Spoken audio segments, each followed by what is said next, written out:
Today I thought I'd like to talk a little bit about your name. So, have you ever considered if you had a different name, would you be a different person?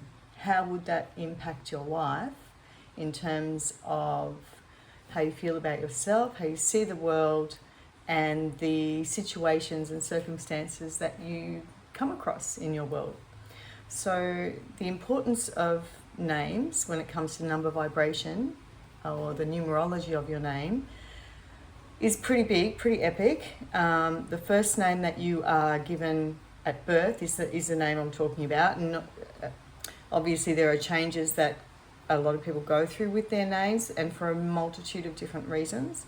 And I think the importance of understanding your name at birth and the vibration of that, what that means, is highly underrated. So that first name is who you came into the world as. It's who you are at the very core and is part of your numerological blueprint you chose before coming into this world. That first name includes all names, all your first given name, your middle name if you were given a middle name, and of course your surname. Not everybody has a middle name, and if you don't, that's fine. It's just your first name and your surname. So along with those names, along with your birth date, are what make up the whole person of you.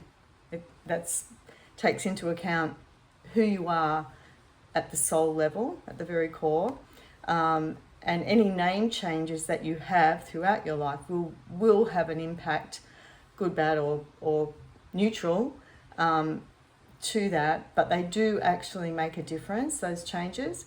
So if you don't use your middle name, or names, if you've got several, that makes a difference. If you lengthen your name, that makes your first name, that makes a difference. If you go by your middle name instead of your first name, that makes a difference. A lot of people, especially, this is an old tradition, but back in the day when a lot of kids were given the same first names, or a junior and down the line, often the parents would call the child by their middle name throughout life just to avoid confusion.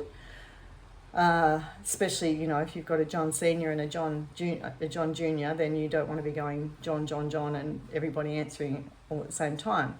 So the thing that makes the most difference to your birth blueprint is if you change your name. So a change of name means a change in vibration, which creates a change in you, which creates a change in your life. So those changes, as I said earlier, could be positive, they can be negative or neutral. It's just important to understand that before you actually make any changes, how that will impact your life. So what that change will actually do. It's a different vibration most of the time. Sometimes a name change can be, the vibration that you changed to could be so similar to the one that you're born with that the changes that you see aren't really all that big, or the changes that you feel within you. But oftentimes the name can be very different, and you can be having a very different experience than if you had just stayed your birth name, let's say. So imagine you get married and replace your surname with your husband's surname or your wife's surname, or you take on your partner's name and hyphenate that with your own. So that vibration will again be very different to the one that you were born with. And so it is really good to understand that. You can still make the choice to do it. It doesn't necessarily mean don't do it. It just means understand what that means for you. It could mean a great change. You could notice that, there's a big change within yourself in the way that you're dealing with life, in the way that you're feeling about yourself, and that's great. Oftentimes that happens, but it is interesting to note, and I have had these conversations with many people over the years, it is very interesting to note that the old tradition of, women taking on their husband's surname on marriage, I've had a lot of women tell me over the years that did make a difference to how they felt about themselves, how they felt about their lives, who they saw themselves as. And that doesn't, I'm not necessarily saying that's a good or a bad thing. It just is. It's just a difference. And it is great. It's great to know that the number vibration is felt. And I think if you feel that, if you do change your name and you feel that, then you have an understanding about the science of numbers, about what number vibration actually means and actually does. So it's a little bit like taking a stage name. It's a lot like taking a stage name, an acting name, a pen name, any performing name, in that you are essentially putting a mask on over the top of your actual name. So that alternative name can create quite powerful changes in the way that you feel about yourself, in the way that you see yourself, in how you project yourself out in the world, how you are received by other people, how you're seen.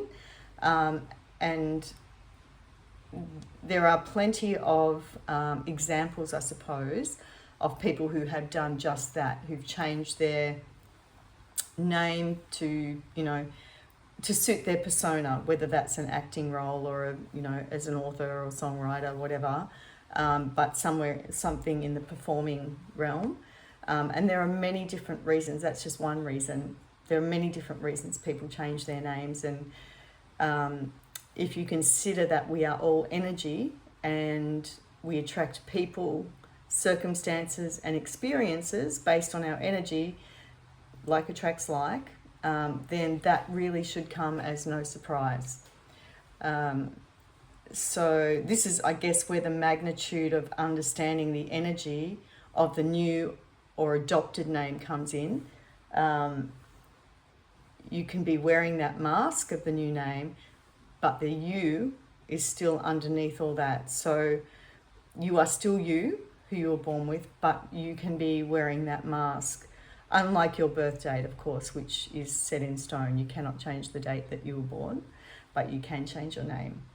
And as I said before, there are many, many examples of people in the public eye who have adopted a new name, and the private, and privately, but many that we know in the public eye who have changed their name for their public persona and become famous and or celebrated after that name change. So it's quite likely, and it's very possible, that some of those people might not have become as successful as they have become had they used their original names at birth. And that's simply because their vibration would be different. So the way they feel about themselves, what they put out to the world, and what people pick up from them would be very different. And I guess if you think of it as, it's not so different from wearing a uniform, the whole Superman, Batman thing. You put on a uniform the same as if you're in, any career that requires you to use a uniform. You become that persona while you're in that uniform, and that changes a little bit the way that you act, the way that you project yourself, and also the way that other people see you. And I don't think it's not a huge leap to make to understand that, because if you're if you're in one of the forces, or whatever you're doing for your working life, wearing a uniform automatically gives you that sense of authority that comes with that uniform. And it's not just from you, it's how you are perceived as well by other people. So it's not so different from taking on a new stage name to make sure that the persona is that you're putting out there is what you want people to pick up. So I think that's a really kind of interesting thing, and it makes it easier for people to understand them when you talk about numerology and the vibration. It's kind of an easy way to understand the difference between who you are under the mask and who you are with the mask. And it then makes it possible for you to make a conscious choice of whether you want people to see this person underneath or this person. So I think, that's kind of an easy understanding. And I guess since we're on the topic of that, that brings me to naming your baby. So once you understand the significance of name vibration, number vibration, choosing a name for your unborn child becomes a little bit more complex or a little bit more simple, whichever way you look at it.